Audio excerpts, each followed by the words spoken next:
He deserves a better life. Dad said it like a badge of honor, not betrayal.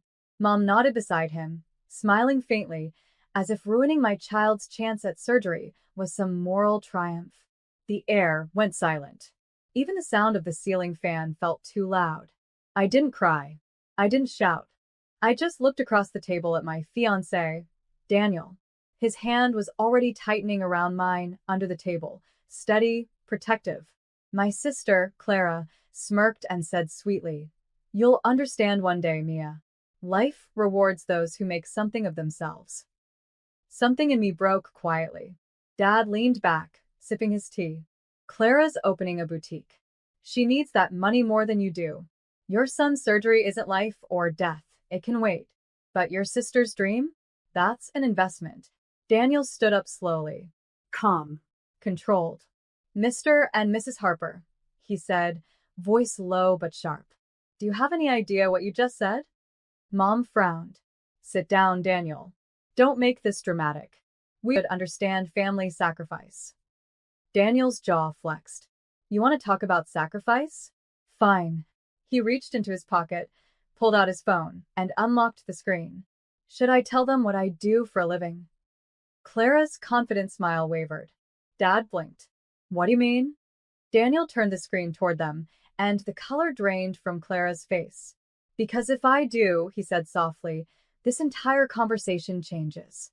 Daniel's calmness was terrifying. He didn't raise his voice.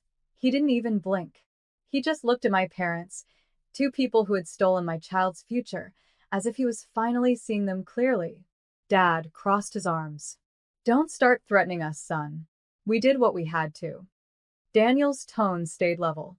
"No, you did what you wanted to." He turned the phone around, the screen displaying an email header. "Harper Family Financial Audit. Confidential access granted." My father's face went pale. "You're in finance?" he asked slowly. Daniel smiled without warmth. "Close. I'm a forensic accountant. I specialize in tracing misused funds, especially charity and medical donations." Clara's hand froze on her glass. You can't be serious." "Oh, I'm very serious," Daniel said. "Do you know what happens when someone reroutes designated medical funds into a private account? It's called fraud." Mom's voice trembled. "You wouldn't report your own family." Daniel looked at me, then back at her. "I don't need to. The hospital already did when they noticed the withdrawal trail. I just confirmed where it ended." My sister's lip quivered. "You checked my account? You used your full name for the transfer," he replied. Not exactly subtle. Dad slammed his fist on the table. "We're family." Daniel leaned in, eyes cold. "Then act like it. Because right now, I'm the only one at this table who still remembers what that word means." Silence. Heavy, humiliating silence. And for the first time in my life, my family looked smaller than their excuses. Dad's voice cracked the silence. "You can't just barge in here and throw accusations around, Daniel. You're not part of this family yet." Daniel tilted his head, unbothered. "Then maybe that's a good thing." Mom shot him a glare. "We did what was right for both our children. Clara needed a start in life." My chest tightened. "And my son needed a heart valve." The words fell like glass between us. No one moved.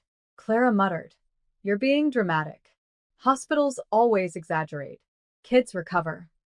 Daniel's voice cut through hers like a blade. "He's 5, Clara.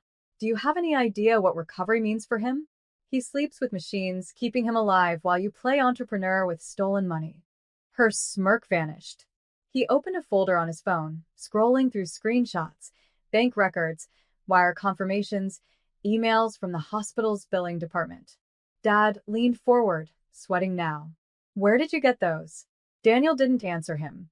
He looked at me instead. "They transferred every cent you raised from the fundraiser into Clara's account. And your father approved the transaction with his signature. The date lines up with the same day the hospital's payment bounced." My stomach turned. "You knew?" I whispered to Dad. He didn't meet my eyes. "We plan to pay it back." "With what?" Daniel asked sharply. "Your retirement fund? Or your daughter's boutique sales?"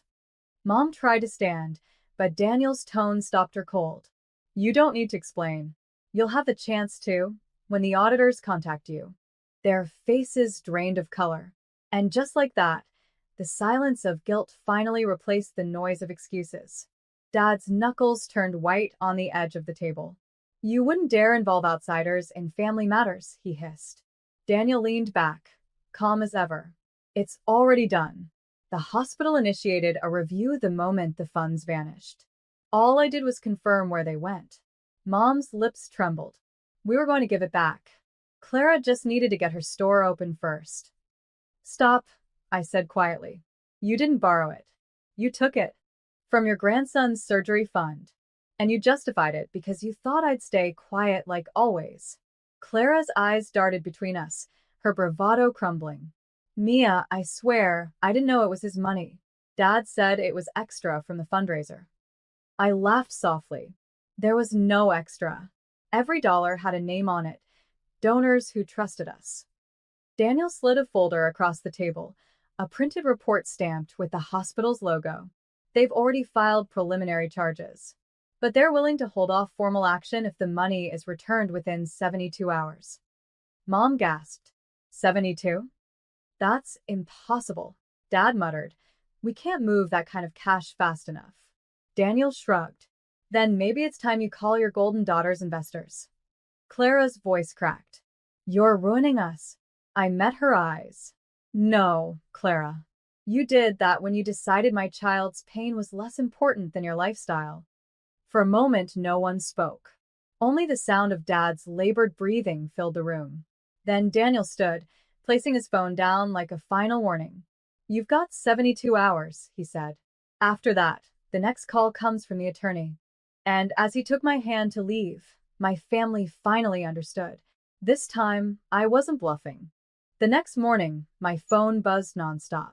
Missed calls, messages, voicemails. Mom's voice in one. Mia, please don't do this. We'll fix it. We just need more time.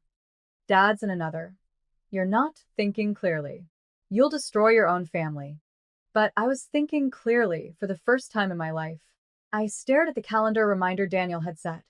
72-hour deadline expires Friday, 9 a.m. The day crawled by. Daniel worked quietly beside me, laptop open, checking wire records. He didn't speak unless necessary, just placed a comforting hand on my shoulder whenever my resolve started to waver. On day 2, Clara called from an unknown number. Mia, please. The boutique's launch failed. I can't get investors. Dad's freaking out. Mom won't stop crying. I said nothing. She exhaled shakily. You've changed. You're cold. I smiled faintly. No, Clara. I just learned to match your temperature. Silence. Then she whispered, I never thought you'd actually go through with this. You never thought I could, I replied.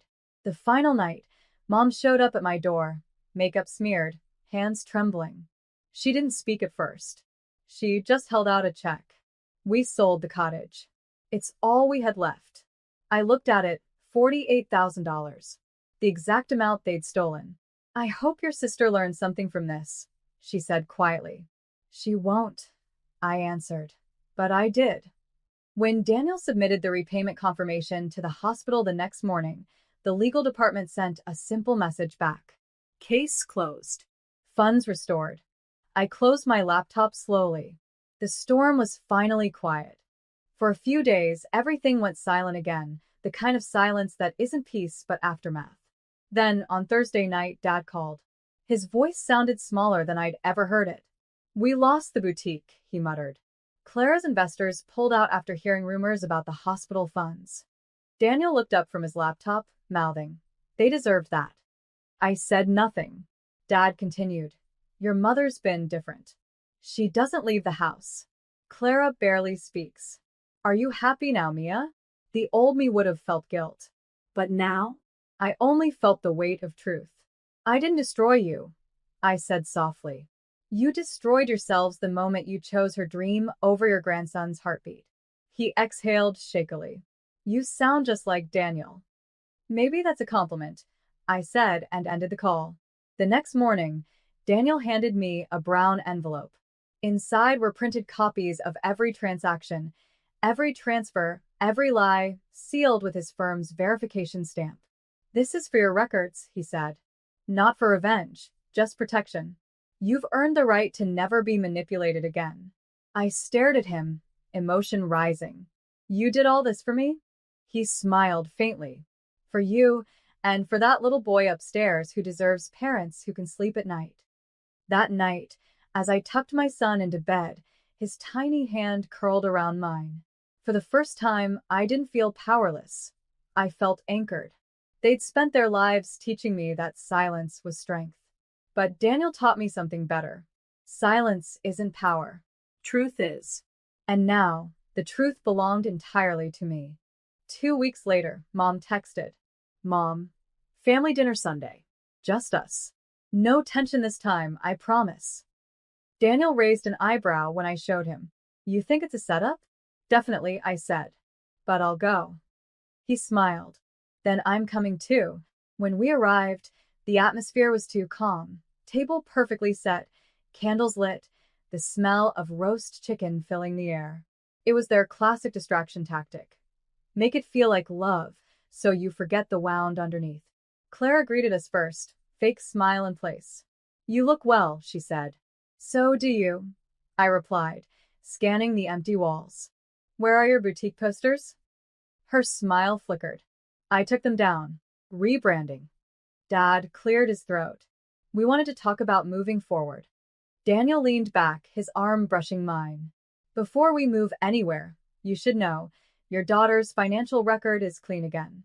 But if any of you try touching her name or accounts again, I'll make sure the next audit isn't private."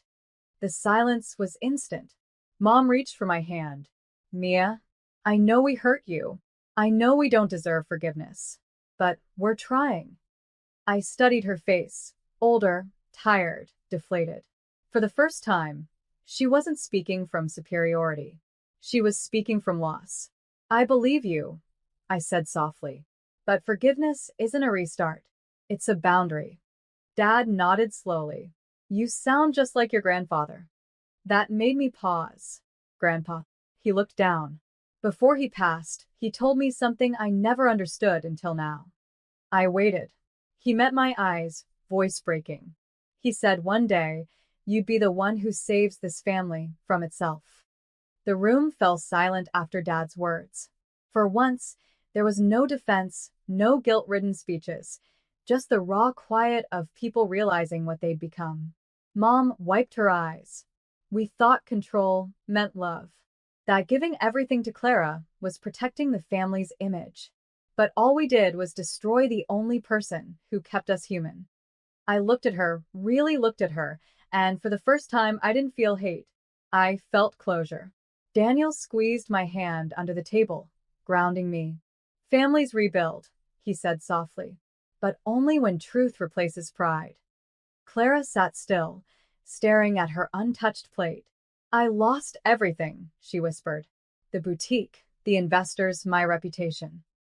"You didn't lose everything," I said quietly. "You just lost what wasn't yours." Her eyes met mine, and this time there was no defiance, just exhaustion. "I'm sorry, Mia," she said, the words trembling. "For all of it. It wasn't perfect. It wasn't enough. But it was a start." After dinner, Dad walked us to the car. The night air was cool, the sky clear. "I know we can't undo what we did," he said, voice low. "But I'm proud of you. You stood your ground. You became the kind of person I was too weak to be." I smiled faintly. Then maybe that's what Grandpa meant. Driving home, Daniel reached for my hand. "You okay?" I looked out the window at the quiet streets. Better than okay. I didn't just get justice, I got peace. Because sometimes revenge isn't loud. It's calm, quiet, and undeniable. And when it comes, it doesn't burn the past.